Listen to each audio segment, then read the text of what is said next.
역대상 18장 1절로 17절 말씀.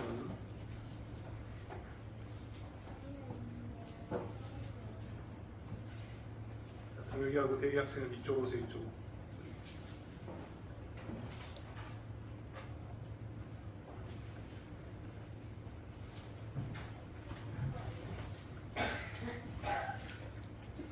김희영 시장님, 저희 우리 부장 시장님이신데요. 또 저희 성경책이 아마 비치형 있을 겁니다. 있어요. 네. 중고등부 친구들은 꼭 성경책 가지고 다니세요. 없는 친구들은 기도하십시오. 그래서 여러분의 돈으로 사세요. 성경책은 여러분의 돈으로 사는 것으로. 문상 받으면 게임에 쓰지 말고 꼭 성경책을 사는 방향으로.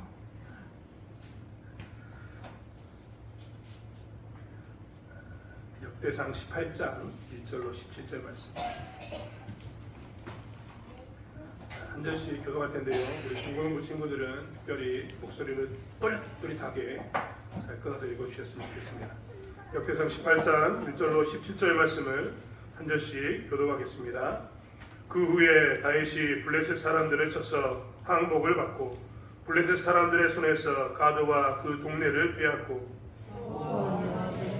모압 사람이 다윗의 종이 되어 조공을 바칩니다. 소바 왕 하다데셀이 유브라데 강가에서 자기 세력을 펴고자 하며 다윗이 그를 쳐서 하맛까지 이르고 그에게서 그리스도 천대와 현금 7,000명과 고문을 빼앗고 다윗이 그 백제의 말들만 남기고 그 외에 병거의 말을 다 다메섹 아람 사람이 소바 왕 하다데셀을 도우러 온지라 다윗이 아람 사람 22,000명을 죽이고 다윗이 다메섹 아람의 수비대를 아람 사람이 다윗이 조공을 바칩니다. 다윗이 어디로 가는지 여호와께서 이기게 하십니다. 다윗이 하다데셀의 신하들이 가진 금방패를 빼앗아 예루살렘으로 가져오고 또 하다데셀의 성을 구하고서 군에서 12만 명을 빼앗더니 솔로몬이 그것을 롯데와 기름과 롯그릇들을 만들었더라. 하맛 왕 도우가 다윗이 소바 왕 하다데셀의 온 군대를 쳐서 무찔렀다 함을 듣고 그의 아들 하도람을 보내서 다윗 왕에게 위난하고 축복하려니 이는 하다데셀이 벌써 도우와 맞서 여러 번 전쟁이 붙은 때에 다윗이 하다데셀을 쳐서 무찔렀습니다. 하도람과 은과 그 여러 가지 그릇을 가져온지라. 다윗 왕이 그것도 여호와께 드리되 에돔과 모압과 암몬 자손과 블레셋 사람들과 아말렉 등 모든 이방 민족에게 빼앗아 온 은금과 함께하여 드리니라. 아들 아기새가 골짜기에서 에돔 사람 18,000명을 쳐 죽인지라. 다윗이 에돔의 수비대를 두매 에돔 사람이 다 다윗의 종이 되니라. 다윗이 어디로 가든지 여호와께서 이기게 하셨더라. 다윗이 온 이스라엘을 다스려 모든 백성에게 정의와 공의를 행하세. 수르야의 아들 요압은 군대 사령관이 되고 아일롯의 아들 요사밧은 행정장관이 되고 아이의 아들 사독과 아비아다의 아들 아비멜렉이 제사장이 되고 서사는 서기관이 되고. 함께 읽겠습니다. 요호야다의 아들 브나야는 그렛 사람과 블레셋 사람을 다스리고 다윗의 아들들은 왕을 모시는 사람의 우두머리가 되니라. 아멘. 옆 사람과 인사 한번 할까요? 네. 힘을 내십시오. 잠을 깨십시오. 사랑합니다. 네. 마음 때리지 마시고 사랑합니다. 네.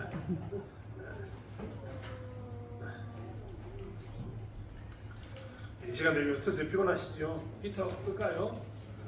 지금 따뜻하죠? 다들 지금 눈빛들이 자고 싶다 하는 눈빛인 것 같아서 드리는 말씀입니다. 히터가 더우시면 언제든지 끄셔도 됩니다. 개인적으로 이제 목회자는 좀 더 위에 있는데 관객산 위에 있으면 더운 열기가 있어서 저에게는 좀 덥게 느껴집니다만 혹시 앉아 계신 분들 덥게 느껴지면 언제든지 리모컨을 꺼서 연구를 통해서 끄셨으면 좋겠습니다. 우리는 계속해서 역대상을 봅니다. 역대상은 어떻게 하나님 나라를 다시 세울 것인가에 대한 이야기입니다. 어떤 하나님 나라를 다시 세울 것인가에 대한 이야기인 거죠. 개인적으로 제가 오늘 다윗의 이야기를 하려고 하는데 이 성경에 나온 다윗의 이야기를 통해서 말씀 전하고 이야기하는데 개인적으로 정말 개인적으로 여러분의 생각을 좀 듣고 싶습니다. 우리 권사님들 여기 앉아 계시는데 권사님들 우리 집사님들 전성기는 언제 시였습니까? 전성기. 전성기가 무슨 뜻인지 모르면 내가 제일 멋있었다고 생각했을 때 이쪽에 과거형이네요. 과거형. 과거형으로 내가 제일 멋있었다고 생각했을 때 언제였습니까? 우리 홍재 집사님이 앞에 앉아 계시고 항상 제가 여쭤보는데 진호 집사님이 전성기 지금 왔습니까? 이런 말을 물어보면 안 되는데 이명자 권사님의 전성기는 지금 왔나요? 네, 이게 정말 궁금합니다. 아니 가끔은 제가 이 궁금한 이유는 뭐냐면 전성기는 내가 제일 멋있었다고 생각하잖아요. 이런 전성기는 사실은 다 지나고 난 다음에 내가 인생을 착 뒤에서 바라보면서 야 내가 그때 정말 한참 달릴 때였다 라고 이야기하는 그 시점이잖아요. 이게 전성기잖아요. 근데 사실 좀 우리 진호 집사님 같은 분에게 물어보기에는 아직은 좀 이른 감이 있다. 그런 생각이 듭니다. 하지만 우리 권사님들에게 물어보면 전성기 있을 겁니다. 제가 늘 여러 번 이야기했습니다만 우리 권사님들 제가 찬양은혜 하다 보면 듣거든요. 우리 권사님들의 신앙의 전성기를 제가 잘 알고 있습니다. 언제 이분들이 제일 재밌게 신앙생활 했느냐? 이슬비 맞으면서 휙휙 산 넘어서 교회 다닐 때 도랑에서 넘어지면서 신방 가면서 구역 예배 가면서 물에 첨벙첨벙 발 잠기면서 가가지고도 예배 드릴 때 산꼭대기에 집 있어가지고 그 집까지 신방 가고 구역 예배 드리고 가면서도 그때가 제일 좋았다라고 이야기합니다. 그때가 전성기셨죠. 재밌으셨죠. 제가 우리 대창교회에 대한 이야기 많이 들었습니다만 권사님 이야기 통해서 정말 재밌을 것 같습니다.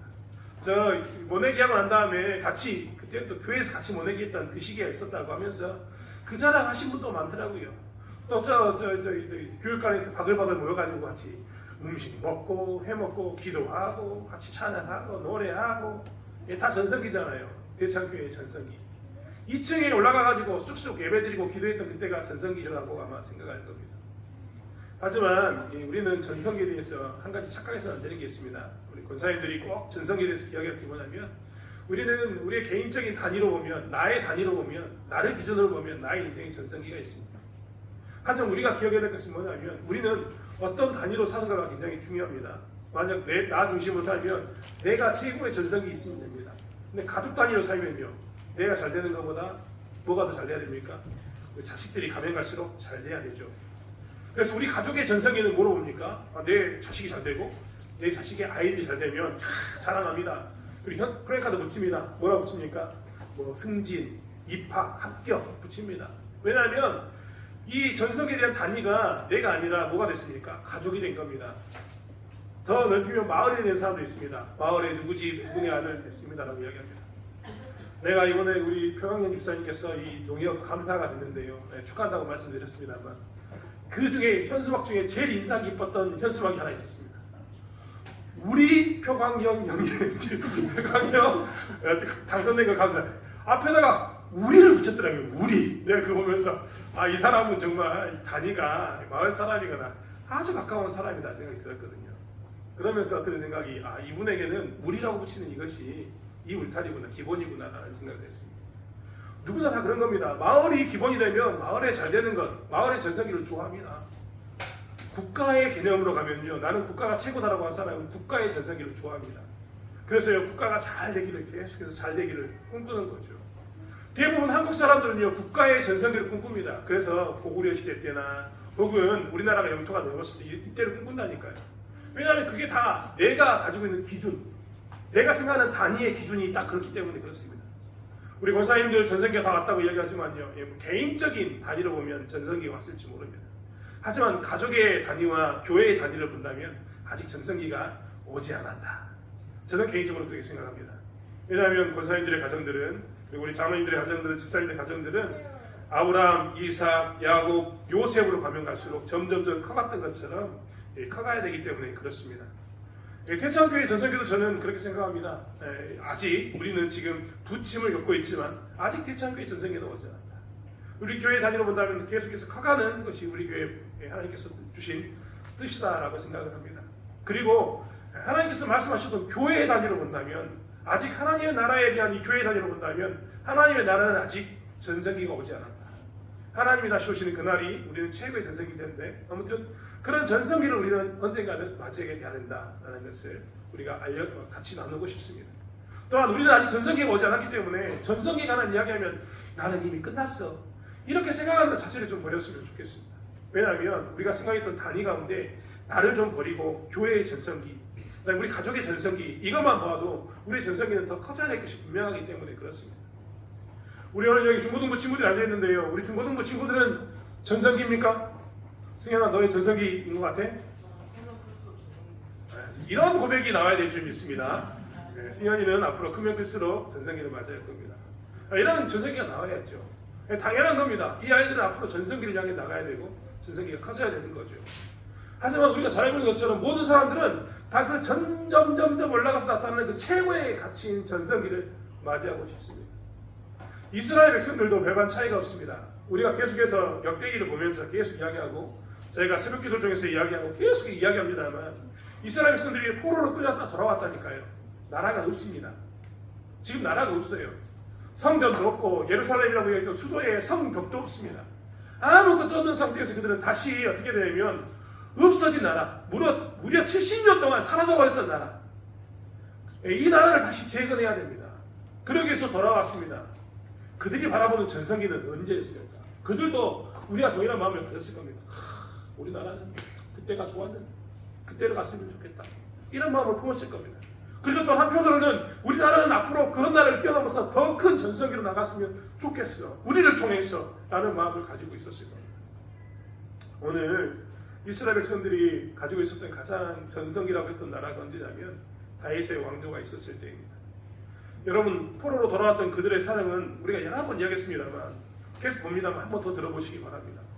여러분 먼저 돌아왔을 때 오늘 우리 본문 읽었을 때하고 비교해 보십시오. 이제 한번 제가 질문할 거예요. 돌아왔을 때 그들이 돌아왔을 때 상황을 제가 지금도 설명해 드리겠습니다. 돌아왔을 때 그들은요 동서남북에 그들의 대적들이 있었습니다.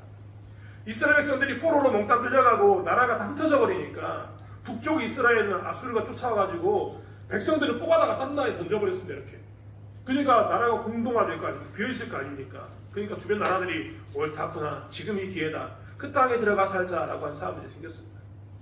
남쪽 유다도 사람들을 똑똑한 사람들을 지도자들을 소위 말하면 그 땅에서 힘께나 쓰는 사람들을 다 데리고 가버렸습니다. 포로로 끌고 가버렸습니다. 어떻게 됐을까요? 힘없는 사람만 남아있으니까 어떻게 되냐면 그 남쪽 유다 땅을 노리는 사람들이 또 들어왔습니다. 남쪽 유다 땅에 있는 지도자들은 저 바벨론이 끌고 가버렸고 그나마 스가에 있는 식자들은 애국으로 다 도망가 버렸거든요. 그러니까 그 땅이 어떻게 되냐면 상대적으로 비게 된 겁니다. 그러니까 주변에 있는 나라들이 옳다구나 지금이야 기회다라고 이야기하면서 들어왔습니다. 그 중에 제일 많이 들어온 사람은 요단 동편에 있던 사람들이요 요단 강을 넘어서 이쪽에 돌아서 정착하게 되었습니다. 그동안 이스라엘 백성들의 그 왼수가 됐던 이스라엘 백성들의 대적했던 블레셋은요 이때도 하고 그 땅을 침범했습니다. 에돔과 모압 그리고 북쪽 지방에 있었던 이 민족들이 다메섹에 있는 이 아람 민족들이 다 어떻게 했냐면 동서남북에서 쳐들어와가지고 어떻게 했냐면 이 땅을 싹 차지하고 살았습니다.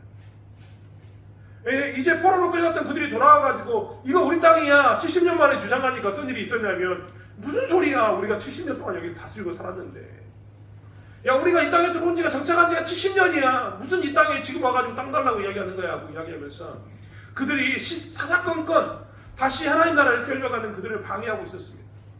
심지어는 그 땅에 다시 한번 하나님께서 허락해 주셔가지고 예루살렘 땅에 성전을 짓고 성벽을 지으려고 하는데 그 땅을 총감독하는 그 감독관 그 땅을 대표하는 그 감독관이 누구였냐면 요단 서쪽에 있었습니다. 요단 동쪽에 있었습니다. 이방인이 그 땅의 감독관이었던 겁니다. 그래서 그 감독관이 수도로 제국으로 뭘 했냐면 투서를 보냈습니다.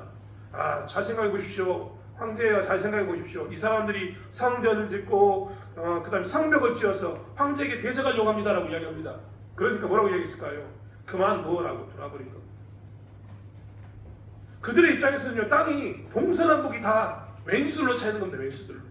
심지어는 자기들 땅도 돌려달라고 이야기하니까 무슨 소리야 이거 우리 거야 하고 주장하는 사람들이 생겼습니다. 까까하죠. 이런 곳에 있었던 사람들의 생각할 겁니다. 야 우리가 그때로 돌아갔으면 좋겠다. 그때로 하나님 나라가 앞으로는 그때처럼 잘 됐으면 좋겠다라고 생각했을 겁니다. 그때가 언제였을까요? 다윗의 시대였습니다. 한번 찾아볼까요? 오늘 우리 본문을 읽었으니까 이제 성경으로 고개를 돌려서 우리 중고등부 친구들에게 특별히 질문 많이 할 거예요. 대화가 찾아봐. 자, 제일 먼저 역대상 18장에 제일 먼저 다윗이 공격했던 나라는 어디일까요? 네, 우리 홍준사님이 제일 먼저 이야기했는데 두 번째 물어볼 거야. 블레셋을 쳐들어갔습니다. 블레셋은 이스라엘 백성들이 이렇게 있다면 동서남북 어디 있었을까요? 유대가 이렇게 이스라엘 백성들이 이렇게 있으면 이스라엘 땅이 이렇게 길게 있거든요. 요단강을 따라서 길게 있는데 블레셋은 그 서쪽 약간 밑에 있는 남쪽에 있었습니다. 그러니까 서쪽에 있었다라고 보면 맞을 줄 믿습니다. 서쪽에 있는 이 예수 같은 인간들이 다윗의 시대 때는 어떻게 했다고요? 다윗이 이들을 쳐가지고 어떻게 했냐면 이들에게 조공을 받았습니다. 이 다윗의 시대 때 블레셋은요 무엇이 많았냐면 은이 많았거든요. 돈이 많았습니다. 그래서 조공을 뭘로 바쳤을 거냐고 생각하냐면 성경에 보면 은으로 바쳤을 거라고 생각합니다. 자, 두 번째 또 전쟁을 했습니다. 다윗이 전쟁을 했습니다. 이번에는 어디를 침공했을까요? 어디가 전쟁을 했을까요? 모압을 쳤습니다. 모압은 이스라엘 백성을 중심으로 어느 쪽에 있었을까요? 이스라엘 백성들의 블레셋이 여기 있었습니다. 이스라엘 여기 있습니다. 모압은 이쪽에 있습니다. 어느 쪽일까요? 에돔과 모압은 동쪽에 있습니다.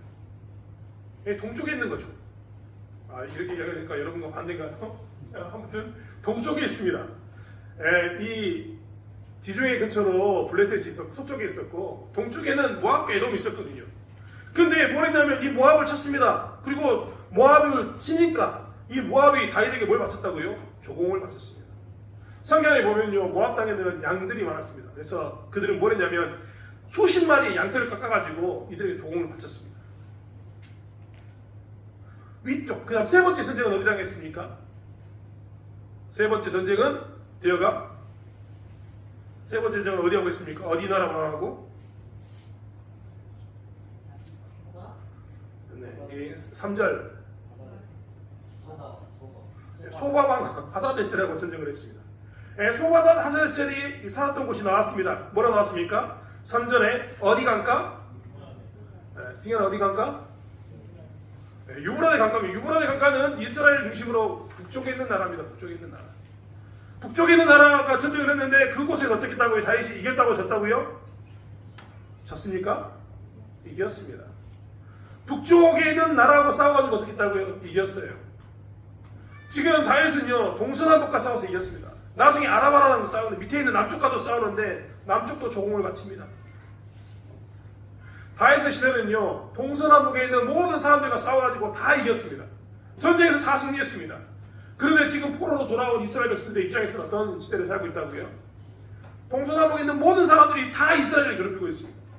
심지어는 이스라엘 땅도 우리 땅이라고 주장하는 그런 시대를 살고 있습니다.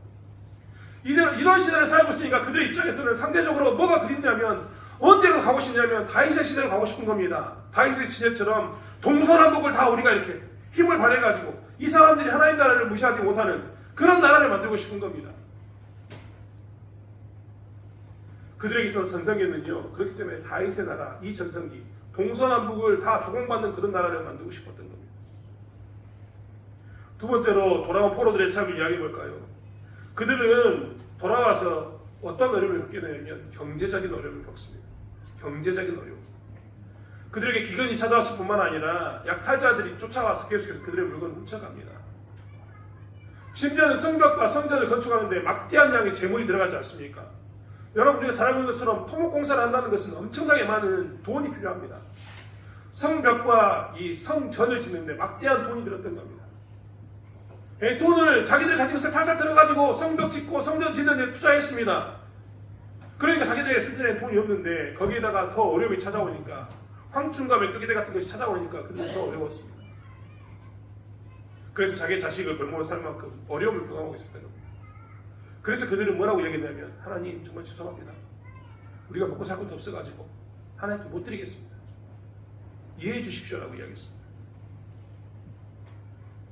제가 지난 시간에 이야기했지만 이 성경 이 뒤에 스가랴스나 말라기를 보면 그런 내용이 주로 되어 있습니다. 어렵다고 이야기하는 거거든요. 하나님께 드릴 것이 없습니다. 그리고 오늘 본문 한번 보시겠습니까? 다윗이 오늘 전쟁을 하고 난 다음에 받았던 이 조공들이 다 어디로 갔는지 한번 살펴보십시오. 7절 한번 읽어볼까요? 7절 우리 중고등부 친구들만 7절 한번 읽겠습니다. 시작. 7절 시작. 너희시기 하나의 세의 신하들이 가진 금 방패를 빼앗아 제사장으로 가져오고 네, 다윗은 기본적으로 그들이 가져왔던 은과 금을 어떻게 했냐면 예루살렘에 가져왔습니다. 이 예루살렘에 가져왔다 이 말은 뭐냐면 다른 말이 아닙니다. 여기에 뭐냐면 하나님께 드렸다라는 말이 됩니다. 지금 포로로 돌아온 그들은 찢어지게 가난해가지고 자식을 팔아먹을 만큼 힘든 시기를 보내고 있고 황충과 메뚜기 떼가 와가지고 자기들의 삶을 아주 황폐하게 만들고 있는 삶 가운데 있는데 다윗의 시대는 뭐랬다고요? 수많은 것들을 받아왔습니다. 아까 이야기했던 것처럼 제가 조공을 몇 가지 이야기했는데 블레셋은 은을 바쳤고 모압은 양털을 바쳤고 저 보고 있으면 저 에돔이나 이 지역에서 노을 바쳤고 수많은 조공물을 바치니까 상대적으로 나라가 다윗의 시대는 어떻게 됐냐면 이 조공 이것 때문에 부자가 됐습니다. 여러분 생각해 보십시오. 1년에 주변에 있는 나라들로부터 계속해서 돈이 들어옵니다. 나라가 부유해질까요? 부유해지지 않을까요? 부유해질 수밖에 없죠. 막대한 양의 조공물이 들어오는데 어찌 백성들이 풍요롭지 않겠습니까? 예전에 우리 동네에 완도에 김을 많이 할 때 우리 동네에 들리는 소문이 그런 말이 있었습니다. 요즘은 1,000원짜리 애들이 취급도 안 하는데요. 80년대 1,000원짜리 가치가 아시지 않습니까?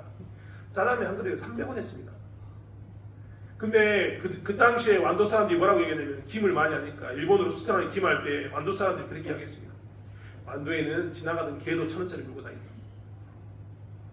제가 세뱃돈을 받으면요 이제 친구들은 웃을 겁니다. 그 당시에 500원짜리 받을 때도 많았고 1,000원짜리 받을 때도 많았어요.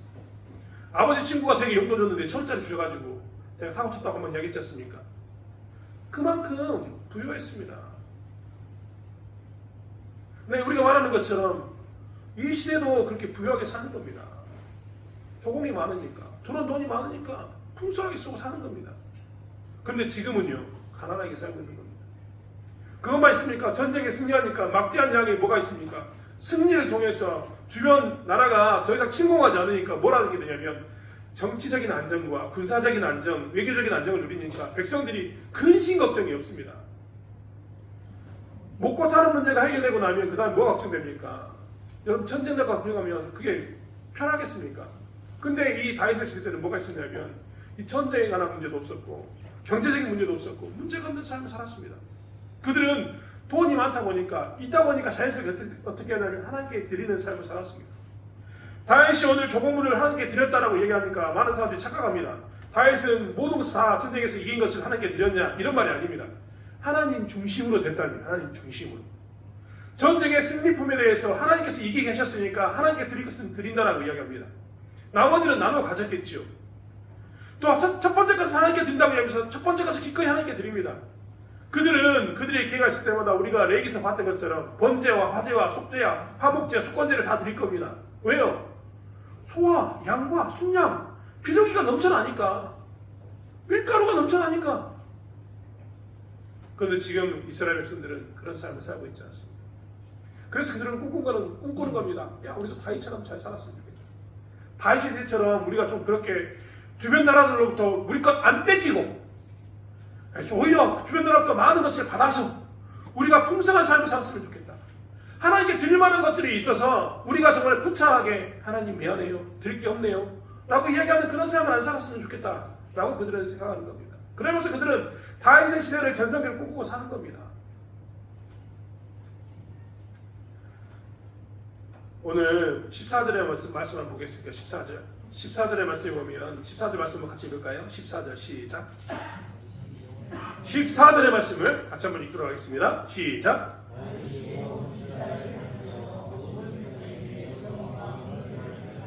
네, 다윗의 시대 때는요 모든 백성에게 정의와 공의를 행하고 살았습니다. 그런데 여러분 우리가 잘 알고 있는 것처럼 포로로 끌려와서 돌아왔던 이 사람들은요 모든 사람들이 정의와 공의를 누리고 살지 않았습니다. 포로로 끌려왔던 그 시대의 사람들은요 선택적 정의 가운데 살았거든요. 선택적 정의 뭐냐면 가진 자들은 정의를 누리고 삽니다. 가지지 못한 사람들은 어떻게 한다고요? 정의를 못 누리고 삽니다. 사회가요 불공평합니다. 요즘 말로 얘기하면 기울어진 운동장 이 정도 됩니다. 그래서 있는 사람들은 정의를 누리고 사는데 없는 사람은 내가 아무리 재판관에 고소해도 정의가 받아들이지 않는 시대를 살고 있는 겁니다. 그런 그들에게 있어서 모든 사람들이 정의와 공의를 누리는 시대가 얼마나 그리웠겠습니까? 그 그런 시대에 살고 있는 그들이기 때문에 그들은 다윗의 시대처럼 선택적 정의가 아니라 모든 사람들이 정의와 공의를 누리는 사회 전체가 정의와 공의 가운데서 이 사회의 시대 정신이 하나님의 정의와 공의를 어기면 야, 너 왜 하나님의 정의와 공의를 어겼어라고 이야기하는 모든 사람들에게 하나님의 법이 동일해야지라고 주장하는 그런 시대를 그들은 꿈꾸고 살았던 겁니다. 이런 시대를 살고 싶었던 것이 이 당시의 사람들의 모습이었다니까요. 이런 나라를 세우고 싶었던 것이 이 당시의 사람들의 모습이었습니다. 사실 우리 여기 중고등부 친구들이 있는데요. 저는 우리 중고등부 친구들이요, 이러한 삶을 좀 살았으면 좋겠어요. 앞으로 여러분이 전성기를 맞이했을 때는 이런 나라가 있으면 좋겠어요. 여러분 이야기했던 것처럼 주변 국가와 제국으로부터 박해를 받는 그런 나라가 아니라 각국의 나라들로부터 인해서 조공과 승리를 누리는 그런 나라. 주변에 친지 끌려가는 게 아니라 주변을 선도하고 주변에 영향을 미치는 그런 청년들, 그런 여러분 신자가 되는 그런 삶을 여러분이 살았으면 좋겠습니다. 저는 우리 중고등부 친구들이요, 하나님께 드리는 풍성함 있는 그런 시대를 살았으면 좋겠습니다. 이들이 자라가지고 정말 나는 하나님 드릴 때 내가 하나님께 주신 일터에서 충성했더니 내가 이것을 드릴 수 있습니다라고 기꺼이 드릴 수 있는, 드리면서 내가 막 정말 아까워가지고 드릴까 말까 이런 고민하는 게 아니라 기꺼이 하나님, 이건 하나님 것이 하나님께 드립니다, 드릴 수 있는 그런 나라가 되기로, 그런 시대를 살았으면 좋겠습니다. 그리고 여러분의 시대에는 정말 정의와 공의가 모든 사람에게 임해서 여러분이 속해 있는 그 공동체가 모두 다 하나님의 정의와 공의를 누리면서 하나님 무서워하고 정의와 공의가 무너지면 선택적인 몇 사람의 정의가 아니라 모든 사람이 정의를 누리는 그런 시대를 살았으면 정말 좋겠습니다. 그리고 우리 교회 공동체가 앞으로 하나님 나라를 경험하면서 그러한 전성기를 다시 맞이했으면 정말 좋겠습니다. 그런데요, 그러한 정의를 바꾸고 좀 전에 이야기했던 주변 나라와 제국으로부터 조공과 승리를 누리는 나라, 하나님께 드리는 풍성함 있는 나라, 그리고 이야기했던 것처럼 선택적 정의가 아니라 모든 사람들이 정의와 공의를 누리는 나라가 되려면 어떻게 해야 되는가? 소위 말하는 전성기를 살려면 어떻게 해야 되는가? 역대상은 딱 한 가지만 이야기하고 있습니다. 역대상 18장의 말씀은 무엇을 이야기하고 있는가? 이 모든 것은 다 어떻게 되냐면 6절의 말씀 후반절에 보면 이렇게 나왔습니다. 다윗이 어디로 가든지 여호와께서 이기게 하시니라. 13절의 마지막 말씀도 이렇게 나왔습니다. 다윗이 어디로 가든지 여호와께서 이기게 하셨더라. 다윗이 무엇인가 힘이 있고 다윗이 능력이 있는 것, 이런 것을 뛰어넘어서 그 이기게 하신 분이 누구셨다고요? 여호와께서 하셨다라고 이야기합니다. 여러분 한번 보십시오. 우리는 전쟁을 하면 전쟁에 이기기 위해서 게임 체인저라는 것을 만들고자 합니다. 게임 체인저가 뭡니까? 게임 체인저. 게임의 판도를 바꿀 수 있는 어떤 그런 혁명적인 무기가 나오기 원한다는 겁니다. 1차 세계대전의 게임 체인저는 뭐였는지 아십니까? 탱크였습니다. 1차 세계대전 할 때는 총을 가지고 이 창으로 파고 그 안에서 이렇게 총 쏘고 살았거든요. 이 막 철조망 쳐놓고 살았거든요. 근데 탱크가 와가지고 총 밀고 들어가 버렸습니다. 끝났죠. 2차 세계대전이 일어났습니다. 사람들은 이제 탱크를 많이 만들어서 싸우려고 했는데 그때는 뭐가 나타났냐면 비행기가 하늘에서 그냥 폭격을 빵 해가지고 끝냈습니다. 오늘날 우리는 게임 체인지를 뭘로 이야기합니까? 핵무기입니다. 핵무기. 그래서 모든 나라들이 뭘 만들려고 합니까? 핵무기 만들려고 합니다. 핵무기. 갖고 있으면 꼼짝 못하니까, 공격 안 하니까. 다윗이 이런 게임 체인저가 있었습니까? 판세를 뒤집어 엎을 만큼, 매번 승리를 장담할 수 있을 만큼 게임 체인저가 있으냐 말입니다. 우리가 지금 보면 웃겠지만 다윗의 시대 때는요, 전차, 병거가 그 당시에 가장 강력한 무기였습니다. 그런데 다윗은요, 오늘 본문 보십시오. 4절의 말씀에 보면, 4절 끝에 보면 그 외에 병거 100개의 말들만 남기고 그 외의 병거들의 말은 다 발의 힘줄을 끊어버렸다. 그 외의 병거 1000대와 기병 7000명과 보병 2만명을 빼앗고 정말 많은 병거와 많은 말을 얻었음에도 불구하고 최소한의 것만 남겨놓고 다 버려버렸다고요? 힘줄을 잘라버렸습니다. 왜 잘랐을까요? 하나님께서 신명기에 왕이 되면 왕은 은과 금을 의지하지 말고 군사력인 말을 의지하지 말고 하나님의 말씀대로 살라고 했던 그 말씀이 나와 있거든요. 다윗은 그것을 믿었기 때문에 뭐랬냐면 그 당시에 게임 체인저라고 불릴 수 있을 만큼의 강력한 말에 힘줄을 끊어버립니다. 더 이상 다윗은 뭐라고 고백하냐면 나의 싸움의 승리는 하나님께서 주신 것이기 때문에 나는 말을 의지하지 않겠다고 잘라버린 겁니다. 그래서 다윗은 무엇을 누렸느냐? 전성기를 누렸습니다. 이스라엘의 전성기를 누렸던 겁니다. 돌아온 이스라엘 백성들에게도 하나님께서 요구하는 것은 딱 하나입니다. 너희들이 과연 하나님께서 너희를 이기게 하신 것을 믿고 하나님께서 너희를 이기게 하신다는 것을 믿는 너희들은 하나님의 말씀대로 살 것입니다. 오직 하나만을 요구하고 계십니다. 무엇을 원하고 무엇을 요구하시냐면 어디로 가든지 여호와께서 이기게 하신 이것을 너희들이 믿고 따를 것을 이야기하고 있는 겁니다. 저희는 여기 중고등부 친구들이에요. 저는 개인적으로 여호와께서 여러분을 이기게 하신 것을 경험하기로 합니다. 여러분 앞으로 인생 가운데 어떻게 펼쳐져도요, 하나님을 끝까지 붙들면서 말씀을 붙들고 남들은 더 빠른 방법이라고 이쪽 길이 첩경이라고 빠른 길이라고 쫓아갈 때 그런 거 쫓아가지 마시고 하나님의 말씀이 그러하다라고 하면 하나님의 말씀을 붙들고 나가서 남들은 게임 체인저라고 하면서 뭔가 혁명적인 무기를 들고 뭔가를 들고 나는 싸우겠다라고 얘기할 때 나는 주의 말씀으로 싸우겠다라고 고백하는 그 삶을 삶으로 인해서 여러분의 인생이 전성기를 누리기로 합니다.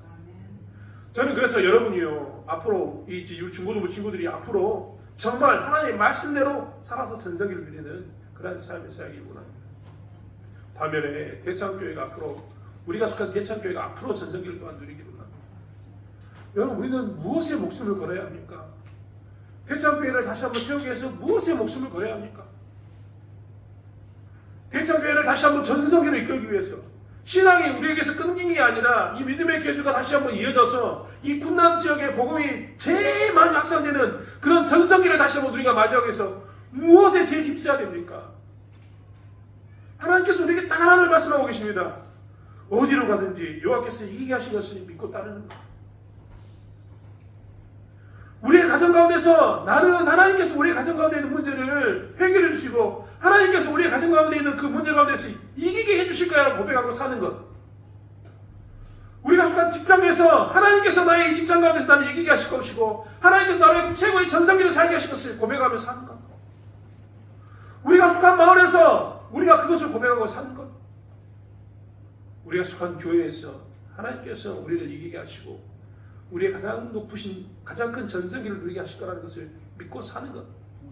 그것이 우리가 유일한 전성기를 누리는 방법입니다. 사랑하는 성도들, 우리는 지금 이 싸움 가운데 있습니다. 많은 사람들이 이런 방법을 쓰고 저런 방법을 쓰고 많은 방법을 씁니다. 하지만 우리가 해야 할 것은 뭐라고요? 하나님께서 이기게 하십니다. 하나님께서 이기게 하십니다를 고백하고 사는 겁니다. 나는 하나님의 방법으로 싸우겠습니다. 하나님 말씀으로 싸우겠습니다. 하나님 말씀대로 사는 그 삶을 삶으면서 전성기를 누리기로 합니다라고 고백하는 것이 무엇이냐면 우리의 삶이어야 되는 것을 보게 됩니다. 저는 지금 우리는 기로에 서 있다고 생각합니다. 대창교회는 정말 이 전성기를 누리는 것에 대해서 기로에 서 있습니다. 여러분 상황을 한번 보십시오. 포로로 끌려왔던 이스라엘 백성들이 무너졌던 그 땅에 돌아와서 바랐던 상황과 우리의 상황이 비교해보면 그나마 우리 상황이 좀 더 낫습니다. 하지만 이때 우리가 할 것은 무엇이냐면 악하로 가는 게 아니라 다시 한번 부흥과 하나님 나라의 전성기를 누리게 하기 위해서 우리가 가야 할 길은 무엇이냐면 지금 이때 다시 한번 정신을 차리고 우리가 주의 말씀대로 사는 겁니다. 여러분 우리는 지금 어떤 가운데 있냐면 나의 자의지를 가지고 내게 있는 수많은 선택권을 가지고 하나님께 나가야 되는 그 자리에 서 있는 것임을 우리가 기억하기로 합니다. 제가 이번 한 주간에 굉장히 충격 먹었던 어떤 분의 이야기를 들었습니다. 저는 개인적으로 정말 우리 권사님들 집사님들과 함께 다니면서 은혜를 정말 많이 누리고 살거든요. 진짜 많이 누리고 사는데 제가 이번 주에 가장 충격적인 이야기 중에 하나는 무엇이냐면 아프니까 교회 가야지 였습니다. 아프니까 교회 가야지. 그동안 저의 신앙은 항상 어쩌냐면 아프니까 좀 빠져볼까 이거였거든요.